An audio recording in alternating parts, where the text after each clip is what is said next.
Hello po mga kaibigan ko sa Facebook. Gusto ko lang po i-share sa inyo yung puno at mga bulaklak na tinatawag na mokuren. Sabi po ni Lolo at ni Lola, mokuren daw po ang tawag sa bulaklak na to. Para din po siyang cherry blossom sa umpisa, puro po sila bulaklak. Tapos saka pa lang sila magdadahon. Ayan po, pagmasdan po natin. Malaki po siya. Meron po mga 3 inches long ang haba nila. Ayan po. Hitik na hitik po siya sa buko o ubod pa lang sila eh. Mga ilang araw pa, mga bubuka na sila. Yun po oh. Pero wala po siyang amoy eh. Kung may amoy yan, sobrang bango na dito sa bakuran ni Lolo tsaka ni Lola. Ayan po. At napakaganda po ng panahon. Masikat ang araw. Ayan po.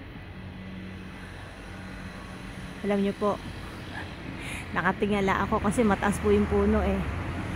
Ayan. Lipat po tayo sa kabila. Sandali lang po.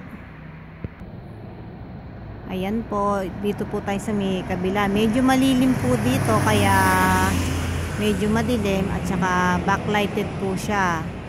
Ayan.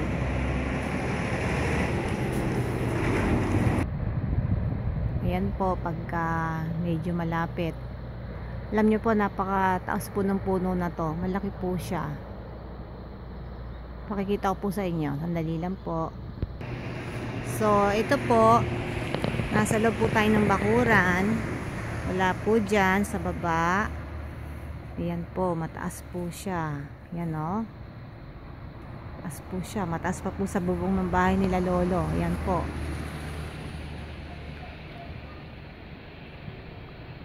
Okay, hanggang dito na lang po at maraming salamat. Thank you for watching. At talagang di na po mapipigilan ng pagsibol ng mga bulaklak dito sa Japan. Talagang kahit saan po ako sumuling, puro po bulaklak. Kaya pasensya na po at puro bulaklak ang mga pinopost ko sa wall ko. Yan po.